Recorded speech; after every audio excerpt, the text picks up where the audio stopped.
Nilesh bhai, now Supriya is not with you. Sorry. Supriya is not with you नहीं now. नहीं नहीं, मैं दूसरे के घर पे आया हूँ। और Okay, हाँ, अभी सुप्रिया जी दूसरे अपना हॉल में जा रही है। okay, okay. okay. ओम सजात्म स्वरूप परम गुरु परम कृपाणु देव पूज्य पप्पा जी और सर्व ज्ञानियों का आशीर्वाद लेकर हम आज का सत्संग आरंभ करते हैं। जो भी सुने उसे बहुत ही गहराई से समझे, आत्मसात करें, क्योंकि जो आत्मसात होगा वही साथ आएगा। तो बस प्रभु से यही प्रार्थना है कि प्रभु आप हमें हमेशा आपके करीब रखना और हमारे अंदर में ऐसा भाव करना कि हम आपके करीब आए और आने का पुरुषार्थ करें। जैसे अभी मैं आश्रम में हूँ, तो क्या होता है, जैसा माहौल, जैसा रंग जैसा संग वैसा रंग हो जाता है। तो यहाँ पर 3 दिन के लिए हम लोग आश्रम में है और 3 दिन का अभी ऑलरेडी दूसरा दिन चालू है। तो इतना सुंदर वातावरण है, सत्संग का माहौल है, भक्ति का माहौल है। कल मैंने आप लोगों को भक्ति का आज आई थिंक लिंक भेजा था, आप लोगों ने सुना है? खास करके हर्ष जी, आप तो जरूर सुनिएगा क्योंकि आपको भक्ति और संगीत से बहुत प्रेम है। लेकिन ये संगीत की बात नहीं है, ये भक्ति की बात है। और किस तरह से गुरु के साथ में हमारा कनेक्शन हो, किस तरह से हम भक्तिमय हो जाए, भगवानमय गुरुमय हो जाए। आपको मेरा आवाज सुनाई दे रहा है ना सबको? जी हाँ, सुनाई Nilesh दे bhai रहा है जी। आ रही है. जी सर, ओके पूरी से आवाज आ रही है। ओके। देखो, बोलता है ना, where there is a will there is a way. मेरा भाव था कि भले मैं यहाँ पर हूँ आश्रम में, बट फिर भी सत्संग मिस ना हो। तो भगवान ने भले किसी भी तरह से उसका अरेंजमेंट कर दिया। तो बस भाव की बहुत ही महात्म्यता है, इम्पोर्टेंस है। आप सत्संग का भाव करो, किसी भी तरह से वो हो ही जाएगा, कहीं ना कहीं से वो मुकम्मल हो जाएगा, यानी कि पॉसिबल हो जाएगा। लेकिन हम भाव ही करने में शर्माते हैं, घबराते हैं, या फिर हमारा दिमाग लगाते हैं कि अरे मैं तो नहीं जा पाऊंगा, मेरा तो ये प्रॉब्लम है, मेरा वो प्रॉब्लम है। आप बिलीव नहीं करेंगे, यूएसए से 12 जन और मिडल ईस्ट से लगभग 8-10 जन सिर्फ ये 3 दिन का जो गुरु पूर्णिमा का शिविर है उसके लिए आए हैं। तो जो लोग यूएसए से, जिनको महात्म्य है ना गुरु का और गुरु पूर्णिमा का, वो कभी भी पीछे नहीं रहेंगे। और अगर जिसके भाव कच्चे हैं, मैं आप सबको कहूँगा आपके भाव आपको स्ट्रांग करने हैं और भाव करके उसके ऊपर में उसको अमल करना है। क्योंकि मनुष्य भाव कभी खत्म हो जाएगा मालूम नहीं है। आप सोचोगे कि मैं बाद में जाऊंगा, बाद में करूंगा, अरे बाद आने वाली ही नहीं है। आज आप देखो कितने ही लोग सत्संग में सोचते हैं कि मैं आज आज ये वीक में नहीं ज्वाइन करता हूँ, नेक्स्ट वीक करता हूँ। वो नेक्स्ट वीक नहीं आता है। मुझे अभी करना है, आज करना है, मेरा कल्याण मुझे करना है। क्योंकि मनुष्य भाव इतना दुर्लभ है और इतना अमूल्य है, दुर्लभ भी है और अमूल्य है। कृपाणु देव कहते हैं कि ये दुर्लभ मनुष्य भव बहुत ही पुण्य के बाद मिला है। दूसरा, ये रत्न चिंतामणि है। तो रत्न चिंतामणि मनुष्य देह हमें गवाना नहीं है। रत्न चिंतामणि यानी कि आप मनुष्य देह में जो भी भाव करो वो सफल हो सकते हैं। तो मोक्ष के भाव करोगे तो अवश्य अवश्य सफल होंगे, क्योंकि हमारे पास में गुरु का योग बल है। गुरु का जो कहते हैं कि गुरु ने पूरा मार्ग हमको दिया है। परम कृपाणु देव ने, पूज्य पापा जी ने, ये गुरु पूर्णिमा में ये 3 दिन गुरु का ही महात्म्य है कि गुरु क्यों चाहिए, गुरु का इम्पोर्टेंस क्या है, गुरु को किस तरह से पहचानना है। तो हम ये गुरु गुरु गुरु करते हैं। लेकिन गुरु के लिए जो करना चाहिए और जो गुरु ने बताया है वो करने में चूक जाते हैं। वहां पर हमारा प्रमाद या हमारे अंदर में से जो तीव्रता होनी है वो कम रह जाती है। तो बस मैं सबको आपको यही कहूंगा कि जितने भी आश्रम में इवेंट्स हो पार्टिसिपेट करिए। और भाव करिए। देखो, एक बार आप आओगे, दूसरी बार आओगे, अपने आप सब चीज होने लगेगी। और मैं तो ये मानता हूं कि आप सब लोग ऐसे एज में हैं, जितने भी लोग हैं उनके बच्चों की शादी हो गई है, फैमिली सब सेटल हो गई है। ऐसा भी नहीं है कि भाई छोटे छोटे बच्चे हैं, उनकी रिस्पॉन्सिबिलिटी है, ये है वो है, कुछ भी नहीं है। और वो हो तो भी क्या है, यहाँ पर छोटे छोटे बच्चे को लोग लेके आते हैं। तो यू नो हम घूमने जाते हैं और हमको घूमने की इच्छा हो तो हम बच्चे लोग को साथ में लेके जाते हैं। हम तभी ये नहीं बोलते हैं बच्चे छोटे हैं। तो जब भी हम कोई चीज करना चाहते हैं तो उसके लिए फिर हमको सब सॉल्यूशन मिल जाते हैं।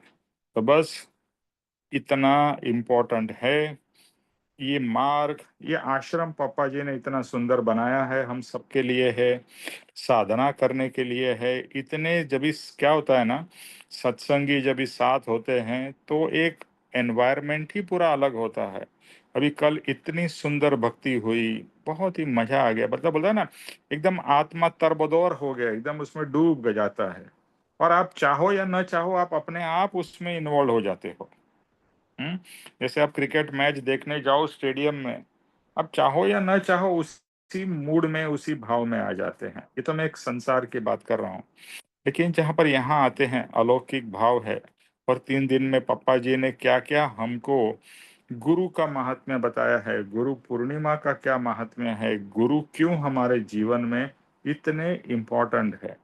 परम कृपाणु देव ने जितना गुरु का महात्म्य कहा है और बताया है, शायद और किसी ने नहीं बताया है। क्योंकि उन्होंने अनुभव किया कि गुरु बिना ज्ञान नहीं संभवित है। आपने ये बात तो हमने बार बार कही भी है, सुनी भी है कि गुरु बिना ज्ञान नहीं मिलता है। तो फिर अगर मुझे ज्ञान चाहिए, यानी कि मुझे मेरा आत्मा का प्रोग्रेस करना है, तो बस मुझे पीछे नहीं रहना है, मुझे आगे रहना है और सबके साथ रहना है। आगे भी नहीं, पीछे भी नहीं, सबके साथ रहो। तो प्रवाह में, जैसे बोलते हैं ना, नदी में आप नदी के बहाव में आ जाओ, नदी बहते बहते आपको किनारे पे या आपको जो मंजिल है वहां पहुंचा देगी। तो ये भी एक सत्संग की, आध्यात्म की नदी है। बस एक उसमें डुबकी मारना है, अपने आप पहुंच जाओगे। ओके। तो इतना दिल्ली दिल्ली से अकेले आना बड़ा मुश्किल लगता है ना, एक कोई और तो तैयार हो नहीं रहा था। आप देखो, आप फ्लाइट में बैठो। ओके, आपको ऐसा तो है नहीं कि आप अकेले कहीं नहीं जा सकते हो। फ्लाइट में आपके घर वाले लोग को बोलो बिठा दो, यहाँ पर से मैं पिकअप कर लूंगा, क्या तकलीफ है। हम्म। हम्म। ठीक, आगे से आप मेरे को बताना जब जाना हो ना, हम्म। बनाऊंगी प्रोग्राम। एकदम। हाँ। और ये सब है ना, सॉल्यूशन निकल जाएंगे। आपको तो मालूम है ना, फ्लाइट में छोटे बच्चे भी, जो एकदम छोटे होते हैं, यानी कि 10 साल 5 साल के, वो लोग भी एयर होस्टेस उसको सपोर्ट करने के लिए व्हील चेयर आप बुक करा दो, व्हील चेयर वाला आपको अपने आप प्लेन में बिठा देता है। यहाँ पर भी व्हील चेयर वाला आपको बाहर लेके आ जाएगा। तो मतलब हर एक चीज का उपाय मिल जाएगा। आप बस नेक्स्ट आप एक, टाइम पूरी तैयारी करूंगी मैं आराम से। बस हाँ, आना है और जाना है। बस मतलब यहाँ आना है और यहाँ पर आके आराम से रहना है। और सोचती हूँ कि सुप्रिया, ज्यादा रहूंगी मैं, 3 दिन तो नहीं लेकिन ज्यादा ही रहूंगी। ज्यादा ही, एग्जैक्टली ज्यादा ही रुकना है। 3 दिन का तो ये इवेंट है, उसके बाद में आप रहो, सुप्रिया जी के साथ में रहो। और हाँ उनके साथ में रहोगे तो ऑटोमेटिकली वो जो करते हैं आप भी करने लगोगे। हाँ। ऐसा है ना। तो बस, जी जी। हाँ, मैंने तो, सर, बोलिए। सर कल मैंने पूजी पापा जी का बहुत सुना था, but it was in Gujarati, हाँ, इसलिए मुझे कुछ ज्यादा समझ नहीं आया। हाँ, मैंने नहीं भी कोई, लगाया था तो मुझे मैंने गुजराती में। सुना जरूर था। अच्छा कोई बात नहीं। देखो, आप है ना, गुजराती में जो चीज समझ में नहीं आएगी मैं आपको ट्रांसलेट करके बता दूंगा। आप उस माहौल में रहो, अपने आप थोड़ा तो समझ में आएगा। जो समझ में नहीं आएगा मैं बता दूंगा आपको। हम्म। और जी हाँ, जी हाँ।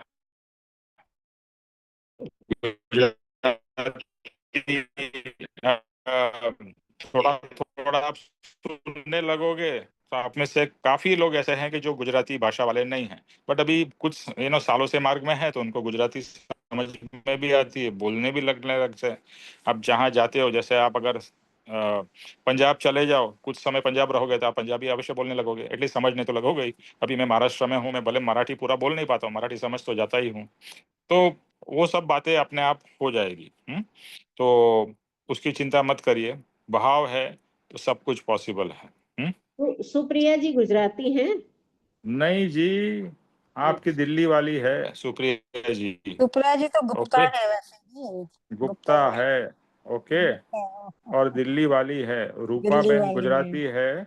बट मैंने क्या बोला, यहाँ रहते रहते भले वो गुजराती में कन्वर्स नहीं करती है, बट गुजराती पूरा समझ में आ जाता है। तो उसकी चिंता मत करिए, हो जाएगा। आप बस आ जाइए, अपने आप बाकी सब सेट हो जाएगा। ओके, तो अभी हम आगे करते हैं मोक्ष मार्ग का। तो उर्मिल, आप मोक्ष माला का सत्यदेव तत्व का हमने आधा भाग किया था। ओके, तो आप ये जो है ना, पेज नंबर 82 में, छोटा वाला बुक है आपके पास में? हाँ नहीं, पेज नंबर मेरे में 75 है। सद धर्म तत्व कर रहे थे ना हमने, दया नहीं के। नहीं नहीं, अभी तक ये पूरा नहीं हुआ है। सत्यदेव तत्व अच्छा, ओके, आधा यही ही करना है। हुआ है। हाँ तो हाँ। यहाँ पर सत्यदेव तत्व में आप जो वितराग से वो लाइन है वे- ना, वहां से शुरू जो करिए। वीर गता से कर्म ग्रीष्म से अकुलाते हाँ हाँ हुए। हाँ हाँ, यस यस, वहां से करें। ओके ओके निमेश भाई। हम्म,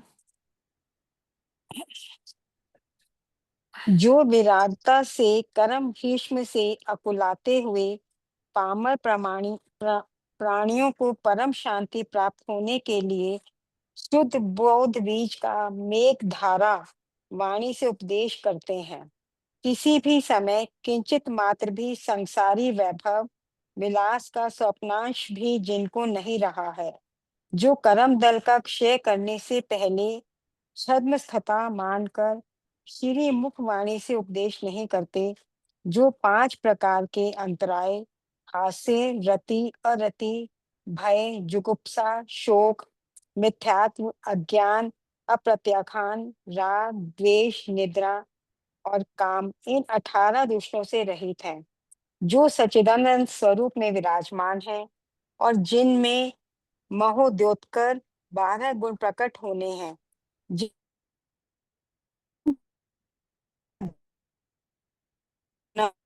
मरण और अनंत संसार के ने साहेब कहा है, सदैव कहा है, सॉरी, आगम में सदैव कहा है। वे दोष रहित शुद्ध आत्म स्वरूप को प्राप्त होने से पूजनीय परमेश्वर कहलाते हैं।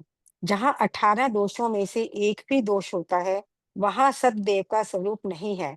इन परम तत्वों को उत्तम सूत्रों में विशेष जानना आवश्यक है। कितना गूढ़ है निमेश भाई ये सारे।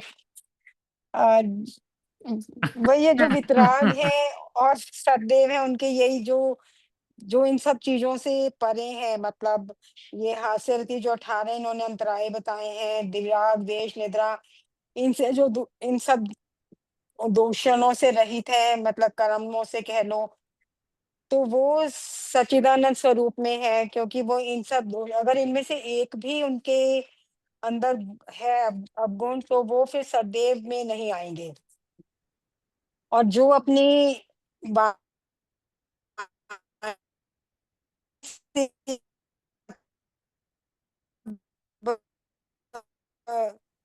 कितना अच्छा, मेघ बादलों से जैसे जो बारिश की धारा जैसे आती है, मुझे नहीं पता लग रहा है इसका मतलब, तो वो किसी भी समय किंचित मात्र भी संसारी वैभव विलास का स्वप्नांश भी जिनको नहीं रहा, जिनको बिल्कुल जो भौतिक संसार है या जो कंफर्ट जोन है, वो उनके लिए बिल्कुल भी, उनको मतलब सपने में भी नहीं सोचते कि भाई हमें कंफर्ट जोन में जाना है या भौतिक संसार से हम परे हैं, क्योंकि वो उससे इतने ऊपर चले गए कि वो 24 घंटे अध्यात्म में ही रहते हैं।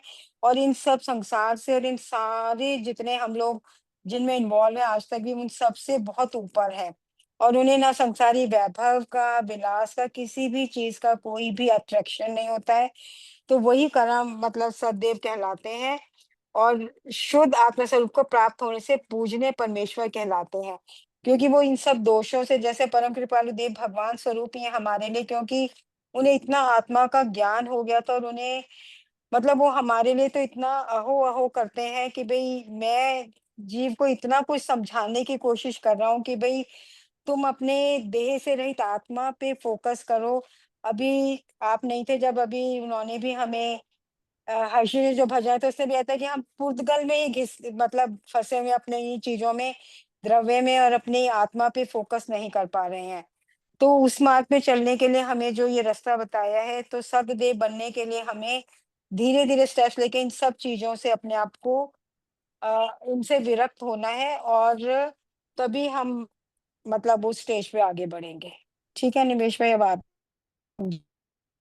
जाओ, इतनी ओके, आपका बोल बात माइक और वीडियो के। बंद कर दीजिए। तो अभी हम सतदेव तत्व की बात कर रहे हैं। इसमें जैसे लिखा है 3 तत्व हमें अवश्य जानने हैं: सतदेव, सतधर्म और सतगुरु।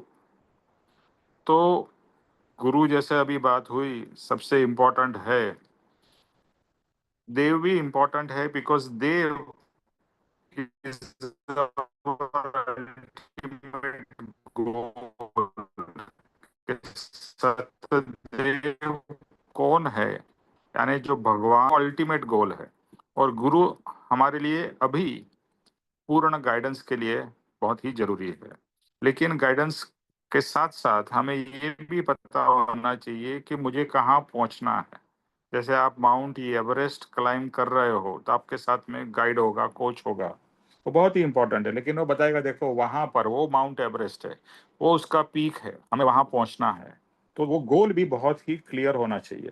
तो जो सत्यदेव तत्व है वो हमारा गोल है या हमारा निश्चय है, हमें अल्टीमेटली अल्टीमेटली वैसा होना है। और जो भी परमात्मा की हम पूजा करते हैं, हम गुरु की तो पूजा और भक्ति करते ही हैं, हम परमात्मा की भी करते हैं। तो परमात्मा को भी तो जानना है ना। सिर्फ मूर्ति की फिजिकल पूजा करना वो तो पूजा नहीं हुई, वो एक शुरुआत है, एक माध्यम है। लेकिन भगवान किसे कहते हैं, परमात्मा किसे कहते हैं, परमात्मा के क्या गुण है, वो यहाँ पर परम कृपाणु देव बता रहे हैं। तो लास्ट टाइम हमने आधे किए थे, मैं जस्ट उसको क्विकली रिपीट कर लेता हूँ या रिवाइज कर लेते हैं कि जो जिसके पास में केवल ज्ञान और केवल दर्शन है, यानी जिन्होंने कर्म, अभी उनके ऊपर में कोई भी कर्म बचे ही नहीं है, यानी कि जो घाती कर्म है वो घाती कर्म से वो मुक्त हो चुके हैं। जिसके कारण आत्मा का घात होता है या आत्मा प्रकट नहीं होता है, वैसे जो कर्म है वो उन्होंने कंप्लीटली क्षय कर दिए हैं। तो अभी कैसे हैं, तो वो चंद्र जैसे या शंख जैसे उज्जवल है, शुक्ल, पवित्र, शुद्ध। और जो राजा होते हुए भी जिनको समझ में आता है कि ये संसार कैसा है, असार है, और संसार में कोई भी मोह करने जैसा नहीं है। संसार, जब तक कर्म पूरे नहीं होते हैं आपको संसार निभाना पड़ेगा, लेकिन भाव तो यही रहता है। अगर आपको और मुझे मोक्ष चाहिए तो भाव क्या होने चाहिए कि मुझे मुक्ति चाहिए, मुझे ये जन्म नहीं चाहिए, ये मरण नहीं चाहिए। और जन्म और मरण के बीच वाला ये जो जरा, यानी कि जो जन्म और मरण के बीच में जो हम दुख सहन करते हैं, वो भी नहीं चाहिए। इसके लिए परम कृपाणुदेव कहते हैं जन्म, जरा, मरण। तो ये तीनों से हमें मुक्ति चाहिए। और उनमें क्या क्या गुण है, दया है, शांति है, क्षमा है, वितरागता है, और आत्म समृद्धि से त्रिविध ताप का नाश करते हैं। उनका आत्मा कैसा है, समृद्ध है। आज तक हमने समृद्धि कैसी समझी थी, पैसे की समृद्धि समझी थी। अभी यहाँ पर आने के बाद में समझने आता है कि ठीक है, पैसा जरूरी है, लेकिन हमें तो आत्मा की समृद्धि प्राप्त करनी है। क्योंकि वही तो इम्पोर्टेंट है। क्योंकि संसार में आप जितने भी करोड़ों, लाखों, बिलियंस भी कमा लो, तो भी वो सब का सब यहीं पर आपको छोड़ के जाना पड़ेगा। और जब भी यहीं पर छोड़ के जाना पड़ेगा और उसी के लिए हम मेहनत करते रहे, तो हमें क्या समझ में आएगा कि भैया इसका क्या मतलब है। क्योंकि ठीक है, जैसा बताया, जीवन निर्वाह के लिए पैसा जरूरी है, बट पैसा अल्टीमेट है ही नहीं। क्योंकि जितना भी कमाया है, वो आपके पास में जो बच जाएगा, वो साथ में तो लेके जा नहीं सकते। देयर इज नो प्रोविजन कि मेरे पास में मुकेश अंबानी ने, या सॉरी, धीरू भाई अंबानी ने बोला कि मैंने तो इतने करोड़ों कमाए हैं, अभी नेक्स्ट जन्म में मैं ये ले जा सकूं। कोई कोई पॉसिबिलिटी नहीं। वहां भी उनको, जहां भी उनका जन्म होगा, समझ लो कि कल को उनका जन्म भिखारी के घर में हो तो भिखारी हो जाएंगे, भले उन्होंने इतने करोड़ों रुपए कमाए। तो अभी हमें समझना है कि मुझे आत्मा की समृद्धि करनी है। ये पैसा पैसा ठीक है, हो गया, जितना जरूरी है उसको, उसकी ज्यादा इंपॉर्टेंस नहीं देना है। हम धन को, वैभव को ओवर इंपॉर्टेंस देते हैं। और ज्ञानी क्या कहते हैं, उनके लिए वो तुच्छ है। उनके लिए क्या इंपॉर्टेंस है? उनके लिए आत्मा इंपॉर्टेंट है। उनके लिए आत्मा की समृद्धि इंपॉर्टेंट है। ओके। और उन्होंने सभी ज्ञानावर्णीय, दर्शनावर्णीय, मोहनीय, अंतराय, ये सब कर्मों को भस्मीभूत कर दिया है। इसके कारण उनका आत्मा अभी प्रकट हो चुका है।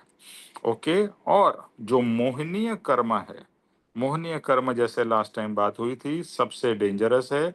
और मोहनीय कर्म ही हम सबको ये संसार में फंसाता रहता है कि ये सब मेरा है, ये सब मुझे चाहिए। ये मतलब जैसे अभी हम बात कर रहे थे कि यहाँ पर आश्रम में आने के लिए, तो आप मानो या न मानो, आपका मोहनीय कर्म ही आपको रोक के रखा हुआ है।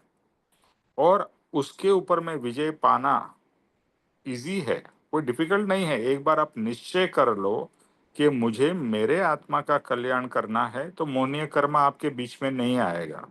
लेकिन अगर आप संसार को इम्पोर्टेंस दोगे, तो मोहनीय कर्म आपको पकड़ के ही बैठा रहेगा या छूटने नहीं देगा। और फिर उन्होंने निद्रा और बाकी ये जो संसार के जो मल है, ये जो दोष है, उस सब का नाश किया है। और वो उत्तम शील यानी उत्तम चारित्र में वो रहते हैं। अभी आगे, जो विरागता से कर्म ग्रीष्म से अकुलाते हुए पामर प्राणियों को परम शांति प्राप्त होने के लिए शुद्ध बोध बीज का मेघ धारा वाणी से उपदेश करते हैं। क्या कहा? उनमें क्या है? विरागता, यानी वितराग है, राग नहीं रहा है। और जिसको राग नहीं होता है ना, उसको द्वेष भी नहीं होता है। हमें अगर द्वेष हो रहा है, तो समझ जाइए हमें किसी न किसी चीज का राग है। अगर आज आपको बहुत गर्मी लग रही है, तो समझ जाइए, और अगर पंखा नहीं चल रहा है और बिजली चली गई है, और आपको बहुत ही गुस्सा आएगा, अरे लाइट चली गई है, ये हो गया, द्वेष हुआ। द्वेष क्यों हुआ आपको? बिजली जाने से ऑब्वियसली वो तो एक निमित्त है, बट मूल कारण है कि आपको आपका शरीर का राग है। शरीर का डिस्कम्फर्ट आपको सहन नहीं हो पाता है, इसके लिए आपको द्वेष हो रहा है। अभी ज्ञानी जो है, उसे तो बिजली है नहीं है। अभी आपको पता है कि हमारे जो ऋषि मुनि होते थे, वो तो जंगल में जाके, गुफा में जाके, वहाँ कोई लाइट तो नहीं होती थी ना, इलेक्ट्रिसिटी तो जंगल में नहीं होती है, वहाँ पर रहते थे। जैसी सब ऋतुएं आती थी, और वो तो झोपड़पट्टी में रहते थे, यानी कि कुटिया जो होती है, वो तो कोई महल जैसी तो नहीं होती है। तो वहां पर सब कुछ उनको अफेक्ट होता था, यानी शरीर को। बट फिर भी वो शरीर की चिंता नहीं करते हैं, उनका लक्ष्य है आत्मा का। इसके लिए वो सब चीजें उनके लिए गौण हो जाती है। कहने की बात यह है, पापा जी क्या कहते हैं, जहां राग है वहां पर ही द्वेष होगा। अगर आपको किसी भी चीज में द्वेष हो रहा है, गुस्सा आ रहा है, अपसेट हो रहे हैं, तो रियलाइज करिए ये सब क्या है? द्वेष है। तो अगर ये द्वेष है, तो आपको फिर ढूंढना है मेरा राग कहाँ पर है। कहीं ना कहीं आपका राग होगा, जिसके कारण आपको द्वेष हो रहा है। और अगर आप राग से मुक्त हो जाओगे, तो द्वेष से अपने आप मुक्त हो जाओगे, क्योंकि द्वेष रहेगा ही नहीं। क्योंकि राग तो द्वेष का कारण है।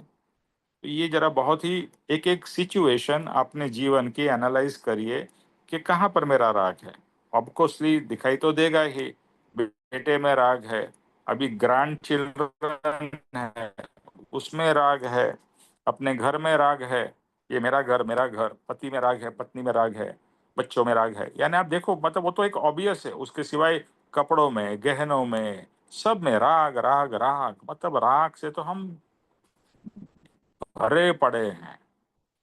और राग है अभी कपड़ा, मानो एक महंगी सी साड़ी आपकी आपने इस्त्री या ड्राई क्लीनिंग के लिए दी, और अगर उसने कोई भी तरीके से उसको नुकसान पहुंचा दिया, फट गई या कुछ हो गया, तो आप देखिए आपका कैसा पारा ऊपर चला जाता है।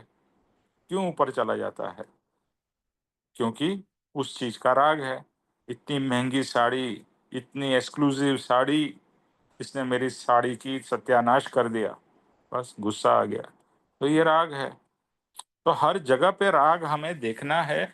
और वितराग, वितराग का क्या मतलब होता है? विरागता का क्या मतलब होता है? जिसमें राग है ही नहीं, और जिसको राग नहीं है उसको कोई भी चीज अफेक्ट नहीं करेगी। अभी कल ही हम लोग ये जो भक्ति थी उसमें मीरा जी का पद था, बहुत ही सुंदर पद है। उसमें मीरा जी कहती है कि जैसे राम रखे वैसे हम रहेंगे। कभी शीरा और पूरी मिलेगी, कभी खाने को ही नहीं मिलेगा, हम तो हैप्पी है। यानी मीरा जी कहती है, वो हर जी एक बार वो पद लीजिएगा मीरा जी का, मैं ढूंढ के आपको दूंगा, या आप अगर ये देखेंगे, ये जो कल की भक्ति जो हुई है, और मैं सबको कहूँगा थोड़ा लंबा लगेगा स्टार्टिंग में, बीच बीच में पापा जी का वो भी आएगा, लेकिन पेशेंटली सुनिए। कुछ समझ में नहीं आएगा, बट जो समझ में आएगा और जो भक्ति है उसमें तो आप अवश्य जुड़ सकते हैं। तो मीरा जी तो मतलब पूरी जोगन थी। तो मीरा जी ही कह रही है कि जैसे राम रखे वैसे हम खुशी खुशी रहेंगे। उद्धव जी, जैसे भी राम रखेंगे वैसे हम रहने को तैयार हैं। कभी अच्छे दिन होंगे, कभी बुरे दिन होंगे, लेकिन हमें कोई फर्क नहीं पड़ता है। कभी सोने के लिए गद्दी और तकिया होगा, और कभी भौई पे यानी कि जमीन में सोना पड़ेगा, जमीन पे सोना पड़ेगा। मीरा तो जंगल जंगल घूमती थी, कभी वन होंगे और कभी बाग बगीचे होंगे। हमें तो सब ठीक है, हम सब में खुश है। देखो एक चीज याद रखना है कि कोई भी परिस्थिति हो उसमें खुश रहना या खुश होना, ये हमारे ऊपर है। ओके, ये हमको लगता है कि हमारी खुशी या हमारा दुख परिस्थिति के ऊपर निर्भर है। ये स्टार्टिंग की स्टेज में अवश्य है। स्टार्टिंग में या जब तक हमको आध्यात्म का मार्ग नहीं मिला है, तब तक हमारी खुशी और दुख का कारण बाह्य की चीजें हैं। लेकिन जैसे जैसे आध्यात्म की दशा बढ़ेगी, जैसे मीरा जी की थी, उनको कोई, वो तो महल में रहने वाली थी बट जंगल जंगल भटक रही थी। क्यों? क्योंकि उनको कृष्ण मिल गए थे, कृष्ण की भक्ति मिल गई थी। उससे सुंदर उनको और कोई चीज ही नहीं लगती थी। तो इसीलिए क्या कहते हैं, कभी शीरा और कभी उपवास, खाना ही नहीं मिला। कभी सोने को अच्छी जगह मिल गई और कभी कुछ भी नहीं मिला, जमीन पे सो गए। तो हर एक सिचुएशन में मीरा जी खुश है, क्योंकि वो भक्तिमय है। तो भक्ति एक ऐसी चीज है ना, भक्ति का नशा एक ऐसा है कि बाकी सब चीजें आपके लिए कोई मायने नहीं रखती है। क्योंकि एक बार भगवान की, एक बार गुरु की भक्ति में आप लीन हो गए, तो बाकी सब चीजें अपने आप डज नॉट मैटर। ओके, सो क्या कहते हैं, जो विरागता से कर्म ग्रीष्म ग्रीष्म से अकुलाते, यानी अभी हमारे को परेशान क्या चीज करती है? हमारे को परेशान हमारे कर्म, और हमारे कर्म के कारण जो तकलीफें होती है वो हमें परेशान करते हैं। तो ये क्या कहते हैं कि ऐसे प्राणियों को, ऐसे जीवों को वह यानी कि भगवान अपने बोध बीज के द्वारा मेघराज, यानी जैसे बारिश होती है और गर्मी, गर्मी के अगर अभी दिल्ली में जोरदार गर्मी हो और बहुत गर्मी हो और फिर बारिश आ जाए तो कितना अच्छा लगता है। आ हा हा, इस अच्छा लगता है कि अरे इतनी गर्मी में बारिश आ गई तो बहुत ही शांति लगती है, बहुत अच्छा लगता है। तो वैसे ही ये जो भी जीव है कि जो इस संसार में दुखी हैं, इस संसार के ताप से दुखी है, तो भगवान की वाणी उनके लिए इस तरह से मेघराज के बारिश के जैसे उनको आनंद और शांति देती है। ओके, फिर किसी भी समय किंचित मात्र भी संसारी वैभव विलास का स्वप्नांश भी जिनको नहीं रहा है। अभी जैसे अभी बात हुई, हमें क्या है, हमें हर समय संसार के विलास और संसार के वैभव की ही इच्छा रहती है। बराबर है। तो इनको स्वप्न मात्र में भी नहीं, यानी कि स्वप्न में भी ऐसे विचार नहीं आते हैं कि मुझे ये मिल जाए, मुझे वो प्राप्त है, यानी संसारिक कोई भी इच्छा उनकी है ही नहीं। तो वो उससे पर हो गए। देखो इच्छा, कृपाणुदेव क्या कहते हैं, इच्छा दुख मूल। आपको आप इच्छा करोगे और इच्छा पूरी नहीं होगी तो आप दुखी होंगे, और इच्छा पूरी हो जाएगी तो आप अहंकार करोगे, मैंने किया, मेरे कारण हुआ। तो इच्छा दोनों तरफ से आपको दुख देती है। और 90% को भी पता है कि हमारी 90% इच्छा पूरी नहीं होती है, यानी कि 90% तो हम दुखी ही रहते हैं, क्योंकि इच्छाएं तो बहुत सारी की है, पूरी ही नहीं होती है, पूरी नहीं होती है तो दुख होता है। तो यहाँ क्या कहते हैं, क्यों दुख होता है? क्योंकि वो सब संसार की इच्छाएं हैं। परमार्थ की इच्छा करो, और पता है परमार्थ की इच्छा में भी फल मिलेगा, लेकिन समय लगेगा। लेकिन संसार की तो मिले या ना मिले, क्योंकि आपके कर्म के उदय के हिसाब से परमार्थ में तो पुरुषार्थ करते जाओ तो अवश्य आपको प्राप्ति होगी। हाँ, समय लग सकता है, लेकिन आपको श्रद्धा होगी कि हाँ, मैं, मेरे भगवान की मुझ पे कृपा है और मैं भगवान की सच्ची भक्ति कर रहा हूँ या कर रही हूँ, और मुझे, मेरे साथ में मेरे सदगुरु है और सत धर्म है, तो मेरा कल्याण होगा। देखो एक चीज है जो मुझे हमेशा अच्छी लगती है कि संसार में सुख और दुख है, परमार्थ में सिर्फ सुख, सुख और सुख ही है। परमार्थ में दुख का नामो निशान ही नहीं, दुख जैसी कोई चीज ही नहीं है। अगर होगा या नहीं होगा, लेकिन दुख नहीं हो सकता है। संसार में तो सुख दुख में से हम लोग इधर उधर कंटिन्यूअस दुखी ज्यादातर तो रहते हैं। तो इन्हें उस चीज की जरा भी इच्छा नहीं है। फिर क्या कहते हैं, जो कर्म दल का श्रय करने से पहले छदमस्तता मानकर श्रीमुख वाणी से उपदेश नहीं करते हैं। तो यानी कि जब तक उनकी उच्च दशा, यानी सब कर्म से रहित नहीं हो जाते हैं, तब तक वो कोई उपदेश भी नहीं करते हैं। महावीर भगवान ने 12.5 साल क्या किया, मौन रह के, जंगल में रह के अध्यात्म की ध्यान समाधि चिंतवन मनन उसी में लगे रहे। और फिर 12.5 साल के बाद में जब उन्हें ज्ञान की प्राप्ति हुई, केवल ज्ञान प्रकट हुआ, तब जाके उन्होंने बोध दिया। उसके पहले बोध या उपदेश नहीं दिया। और हम क्या करते हैं, हमें तो थोड़ा भी लगेगा, हमें लगेगा कि मुझे समझ में आ गया, मुझे पता, तो हम दुनिया भर को उपदेश देने लगते हैं। लेकिन भगवान क्या करते हैं, जब तक उच्च दशा नहीं प्राप्त होती तब तक मौन रहते हैं, उपदेश वगैरह किसी को नहीं देते हैं। इसके लिए कृपाणु देव क्या कहते हैं, नहीं दे उपदेश को प्रथम ले। अरे तेरी तो अभी दशा उपदेश लेने की है, देने की नहीं है। ओके, फिर जो 5 प्रकार के अंतराय, हास्य, रति, अरति, भय, जुगुप्सा, शोक, मिथ्यात्व, अज्ञान, अप्रत्याख्यान, राग, द्वेष, निद्रा और काम, इन 18 दूषणों से रहित है। अभी अंतराय, यानी कि जो हमें प्रोग्रेस करने में अंतराय होते हैं, ऑब्स्टेकल्स आते हैं, यहाँ प्रोग्रेस, आध्यात्मिक प्रोग्रेस की बात हो रही है। फिर क्या कहते हैं, हास्य। अभी आप बोलोगे क्या हास्य किस तरह से प्रोग्रेस में वो होता है? तो जब भी ध्यान या समाधि में हो, तभी आप हंसते भी तो नहीं हो ना। जब भी आप कृपाणु देव की अगर आप फोटो या चित्रपट देखो, तो वो एकदम धीर गंभीर ध्यान में है, इसका मतलब वो दुखी नहीं है, अंतरंग आनंद में है। लेकिन आनंद को व्यक्त करने के लिए हंसना जरूरी नहीं है। हाँ, शुरुआत में आप कहो कि हंसते रहो, लेकिन एक दशा आने के बाद में हंसने की जरूरत ही नहीं, अंदर से ही आनंद है। आप देखो, कभी कभी आपको बहुत अच्छा लगता होगा, इसका ये मतलब नहीं कि आप हंसते रहते हो, you are happy, happy from within, bliss. तो हास्य भी एक दोष है। शुरुआत में तो हंसना अच्छी बात है, लेकिन वो अपने आप बंद भी हो जाता है। रति अरति, रति अरति यानी कि अच्छा लगना और बुरा लगना। हमें हर समय कभी अच्छा लगा और कभी बुरा लगा, कभी अच्छा लगा और कभी बुरा लगा। तो रति और अरति। फिर भय, हर समय किसी न किसी तरह का भय अपने अंदर लगा ही हुआ है, चालू ही है।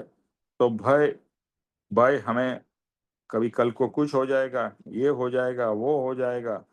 जुगुप्सा, जुगुप्सा का मतलब है कि कुछ चीज, अरे रे रे ये ऐसा है, ये वैसा है, जुगुप्सा होती है। यानी कि जैसे आपने किधर में गंदगी देख ली, कीचड़ देख लिया, शिट देख ली, अरे एकदम ऐसा आप हो जाएगा। फिर शौक, शौक का मतलब है दुखी होना। ओके, वो तो हम हर समय आधा टाइम से क्या 90% 80% हम दुखी ही रहते हैं। फिर मिथ्यात्व, मिथ्यात्व यानी कि गलत चीज को सही मानना। आज तक हमने गलत चीज को ही सही माना था ना। मिथ्यात्व है ना, वो सबसे बड़ा हमारे को आत्म प्राप्त करने में बाधक है। इसके लिए ज्ञानी सबसे पहला जो प्रहार करते हैं, सबसे पहला अटैक करते हैं, वो किस पे करते हैं? मिथ्यात्व पे। और सबसे बड़ा मिथ्यात्व क्या है? हम अपने आप को शरीर मानते हैं, ये सबसे बड़ा मिथ्यात्व है।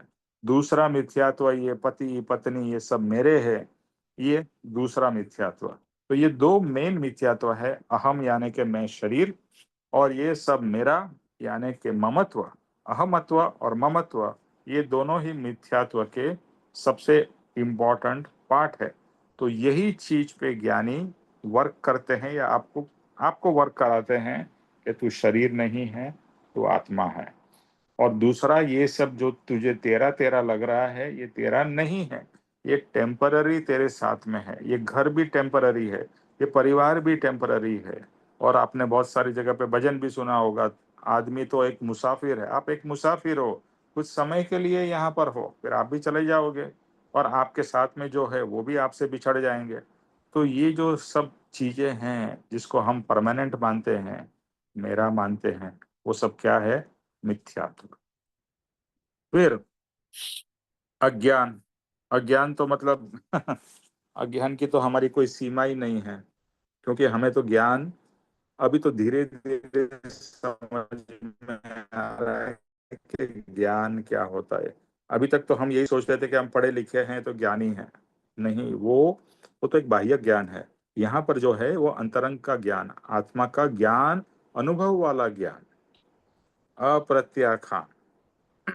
यानी कि आप कभी भी क्षमा या पश्चाताप नहीं करते हो। अप्रत्याख्यान यानी कि आप समझते हो कि जो आपने किया वही सही है। यानी कि प्रत्याख्यान यानी कि क्षमा मांगना, गलती की माफी मांगना। अभी वो तो हमारे लिए बहुत डिफिकल्ट है, क्योंकि पहले तो हमें लगता ही नहीं कि मैंने गलती की है।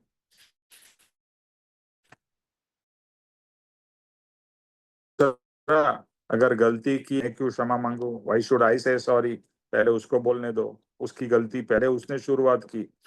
तो अप्रत्याख्यान, अरे क्षमा मांगना तो बहुत ही अच्छी बात है, वो आपको उस भार से मुक्त करती है, वो कर्म से आपको मुक्त करती है। तो प्रत्याख्यान यानी कि क्षमा मांगना बहुत ही उत्तम है। पहले तो गलती को रियलाइज करना, बी बीवेयर यानी be aware of your mistakes. अभी देखो हम मार्ग में आते हैं ना, इसके लिए हे प्रभु में क्या लिखा है? हे प्रभु शू कहूं दीना नाथ दया हूं, तो दोष अनंत नो भाजन चु। अनंत दोष है मेरे में, एक दोष नहीं है, 10 दोष नहीं है, अनंत दोष है। इसके लिए कृपाणु देव वही पद में कहते हैं, अधमाधम अधिको पतित, मैं अधम से अधम हूं, आप क्या बात कर रहे हो? और हमें लगता है क्या कि हम तो सर्वगुण संपन्न है। तो अभी ये सब हमारा जो अहंकार है, वो हमको ये सब चीजें रियलाइज या फील कराता है, सॉरी, कि भाई मैं ही सब कुछ हूं, मैं ही सर्वस्व हूं। तो ये जो भ्रांति है, वो भ्रांति से हमें मुक्ति होती है कि भाई मैं कुछ भी नहीं हूं। परम कृपाणु देव कहते हैं कि मैं एक घास का जो तिनका है ना, उसके 2 टुकड़े करने में भी समर्थ नहीं हूं। तो अप्रत्याख्यान, अपने दोषों को यानी कि स्वदोष दर्शन करना, और फिर दोष दिखेंगे तो दोष निकलेंगे। फिर राग और द्वेष, ये तो हमने अब बात कर ली, राग और द्वेष। निद्रा और काम। ओके, निद्रा शरीर के लिए जरूरी है, लेकिन एक्सेस निद्रा वो अपने अंदर में एक एदी लेके आती है, एक शिथिलता लेके आती है। और काम यानी कि इच्छाएं, शारीरिक भोग, वासना, ये सब 18 दूषणों से रहित है। कौन? परमात्मा ये सब से रहित है और हम ये सब से भरपूर है। जो सच्चिदानंद स्वरूप में विराजमान है, जिनमें महा औघत कर 12 गुण प्रकट होते हैं। यानी कि अभी बहुत सारे गुण है और बहुत सारे अलग अलग गुणों की शास्त्र में बात हुई है, तो जहाँ पर ये कृपाणुदेव रेफर कर रहे हैं। बट अभी तक हमने जितने भी भगवान के ये चैप्टर में, वो और कुछ है ही नहीं, भगवान के गुण ही बताए गए हैं। और सबसे इम्पोर्टेंट क्या है कि जो सच्चिदानंद स्वरूप में विराजमान है, सत्य चित आनंद। हमें यही रियलाइज करना है कि मैं भी सच्चित आनंद हूं। अपने आप को, आपको भले रियलाइज नहीं हुआ है कि मैं सच्चिदानंद हूं, बट एक चीज याद रखो, आपका आत्मा भी शुद्ध आत्मा है। जैसे परमात्मा का आत्मा है, वैसा ही आपका आत्मा है। तो आपका आत्मा और परमात्मा के आत्मा में कोई फर्क नहीं है, सिर्फ यही है कि वो कर्म से रहित हो गए हैं, आप कर्म से अभी भी भरे हुए हो। लेकिन अंदर में तो हम भी शुद्ध आत्मा है, तो हमारा लक्ष्य वहां पर करना है। इसके लिए कृपाणु देव ने एक गाथा में, आत्मसिद्धि के गाथा में कहा है, शुद्ध बुद्ध चैतन्य घन स्वयं ज्योति सुखधाम बीजू कहिए केटलू कर विचार तो पाम। शुद्ध हूं मैं, क्या हूं? शुद्ध हूं मैं, बुद्ध हूं। बुद्ध मतलब ज्ञानी हूं। मैं शुद्ध हूं, मैं बुद्ध हूं। स्वयं ज्योति, स्वयं ज्योति मतलब मैं अपने आप आत्मा की ज्योति प्रकट कर सकता हूं, ऑब्वियसली गुरु के आशीर्वाद से, गुरु के मार्गदर्शन से। स्वयं ज्योति सुख धाम, मैं सुख का धाम हूं, सुख से भरा हूं, सुख धाम। और सुख धाम बीजू कहिए के लो, शुद्ध बुद्ध चैतन्य घन स्वयं ज्योति सुख धाम बीजू कहिए केट लो। और मैं क्या कहूं? कर विचार तो पाऊं। तो विचार कर तो तू भी प्राप्त हो जाएगा। भगवान के अंदर में जो ये सब गुण है, तो तेरे अंदर में भी छुपे पड़े हैं, सिर्फ आवृत है, उसको प्रकट करना है। ये सब गुण हमें बाहर से नहीं लेके आने हैं। ये सब सच्चित आनंद आपके अंदर में है, आपके अंदर में सच्चिद आनंद है, आपके अंदर में आनंद है, आप सुख का धाम हो। लेकिन आप दुखी क्यों हो? क्योंकि आप संसार की इच्छाओं में, संसार की वासनाओं में पड़े हो, इसलिए दुखी हो। इतना सिंपल है कि अभी वो इच्छाओं को छोड़ो और आत्मा की इच्छा करो, आत्मा के सुख की इच्छा करो, परमात्मा की इच्छा करो, परमात्मा बनने की इच्छा करो। आप तो हो ही परमात्मा, सिर्फ प्रकट करना है। ऐसा नहीं है कि आपको परमात्मा बनना है, आप एक्चुअली तो हो ही, बट उसके अंदर में सब आवरण है।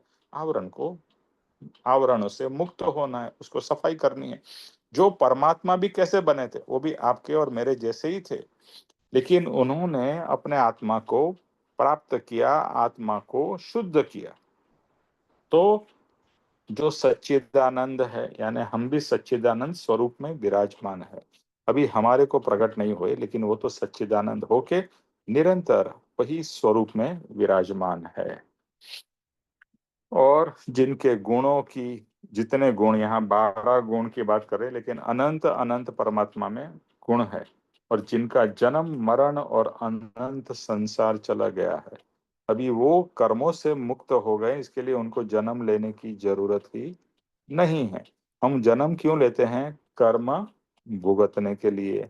अभी कर्म ही नहीं रहे तो जन्म लेने का सवाल ही नहीं होता। इसके लिए वो जन्म मरण और उनका अनंत संसार चला गया, वो सबसे फ्री हो गए हैं, यानी उनका मोक्ष हो गया है।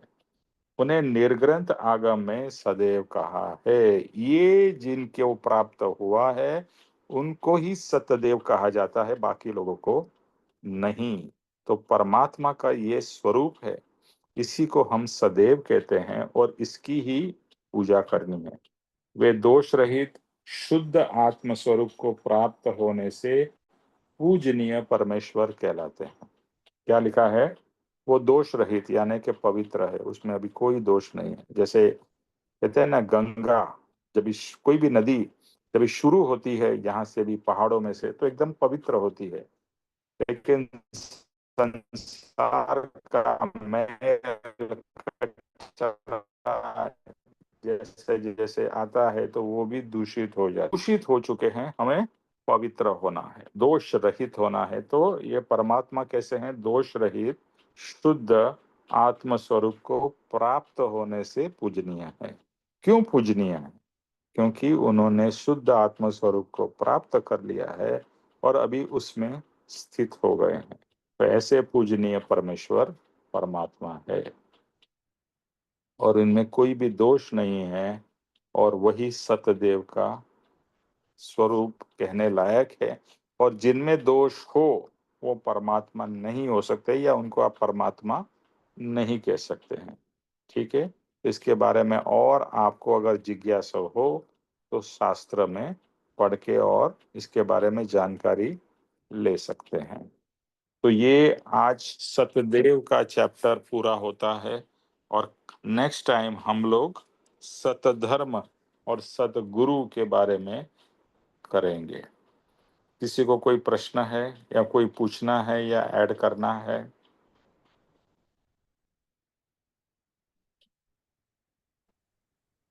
सर एक बात बताएं, जो ये मौन रहते हैं, ये मतलब अपने आप से भी अकेले में भी बात करनी होती है या सिर्फ हमेशा ही चुप रहना होता है? अपने आप से तो मन में बात कभी कभी तो चलती ही होगी, है ना।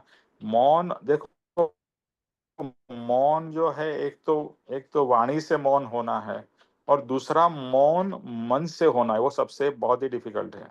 लेकिन जो परमात्मा हो गए वो तो मन से भी मौन हो गए, यानी वो इच्छा इच्छा के हिसाब से है। जब भी उनको इच्छा होती है तभी उनका मन प्रकट होता है, वरना उनका मन मन को पूरी तरह से वो कंट्रोल में रखे हुए हैं। और हमारा जो मन है वो हमको कंट्रोल कर रहा है। तो ऐसे तो आवाज ही भूल जाएगी अपनी कि हमारी आवाज क्या है। अरे बिल्कुल नहीं जाएगी। आप चिंता क्यों करते हो? भगवान आपको इससे भी बढ़िया आवाज देंगे। हम्म। आप एक दिन मौन तो रहो, 12 साल तो अभी बहुत दूर की बात है। हफ्ते में एक दिन मौन रखने का भी अगर हम पुरुषार्थ करेंगे ना तो भी बहुत अच्छी बात है। और सर मौन रह के अंदर जाना है। मौन रह के चिट्ठियां लिख के दूसरे से कम्युनिकेशन करने की जरूरत नहीं है। बहुत से लोग सर मौन सर बोलो। मेड मेड आ जाए तो उससे क्या करूं, बात ना करूं? दूसरे लोग नहीं है घर में, दूसरे लोग ना संभालेंगे। ना कोई नहीं है ना, मैं अकेली हूँ, इसीलिए मैं पूछ रही हूँ कि ठीक मैं है, तो। उतना अभी एक दिन पहले मेड को बोल के रखो ये सब काम करने का है, मैं कल मौन रहने वाली हूँ। बस मेड आके जैसा भी काम करके जाए, आप एक्सेप्ट करने का ठीक है। तरीके हर एक चीज के हैं। इच्छा करो और करो। और भले एक दिन नहीं कर सको तो 2 घंटा 4 घंटा मौन रहो। ठीक ठीक ठीक है ओके। सर। ओके, चलिए।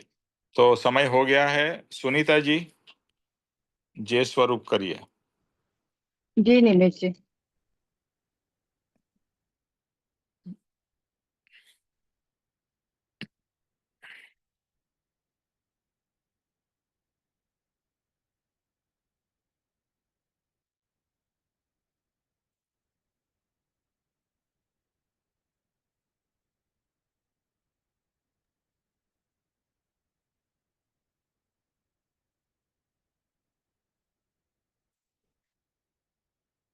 जय श्री सतगुरुदेव वंदन।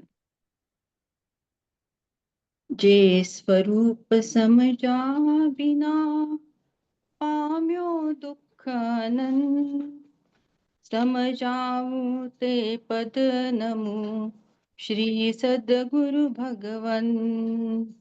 नमस्कार। परम पुरुष प्रभु सद्गुरु, परम ज्ञान सुख धाम, जेणे आप्યું भान निज તેને સદા પ્રણામ. નમસ્કાર. દેહ છતાં જેની દશા વર્તે દેહાતી કે જ્ઞાનીના ચરણમાં હો વંદન ગણિત. नमस्कार. हे परम कृपालु देव, जन्म जरा मरणादि सर्व दुखों का अत्यंत क्षय करने वाला वितराग पुरुष का मूल मार्ग आप श्रीमान ने अनंत कृपा करके मुझे दिया। उस अनंत उपकार का प्रत्युपकार करने में मैं सर्वथा असमर्थ हूँ। फिर आप श्रीमान कुछ भी लेने में सर्वथा निष्प्रिय है, जिससे मैं मन वचन काया की एकाग्रता से आपके चरणाविंद में नमस्कार करता हूँ। आपकी परम भक्ति और वितराग पुरुष के मूल मार्ग की उपासना मेरे हृदय में भव पर्यंत अखंड जागृत रहे, इतना मांगता हूँ, वह सफल हो। ओम शांति शांति शांति। त्रिलोक के नाथ की जय हो। जय हो जय हो। परम कृपाणु देव की जय हो। जय हो जय जय हो। हो जय हो। सदगुरु देव की जय हो। जय हो जय हो जय हो। जय हो। आज के आत्मा के आनंद की विजय जय हो हो। विजय जय जय हो। और जय। सर्व मुमुक्षुओं के परमार्थ पुरुषार्थ भक्ति और आत्मा के इच्छा की जय हो विजय हो जय विजय विजय हो। हो, विजय हो, विजय हो। बस अभी सिर्फ और सिर्फ आत्मा के कल्याण की इच्छा हम लोग सब लोग करें और बाकी सब इच्छा को भूल जाए। जय सद्गुरुदेव वंदन। जय जय जय सद्गुरुदेव। सद्गुरुदेव जय निमेश भाई। जय थैंक यू निमेश भाई। Thank you. Thank you. Thank you Thank thank you. You bye.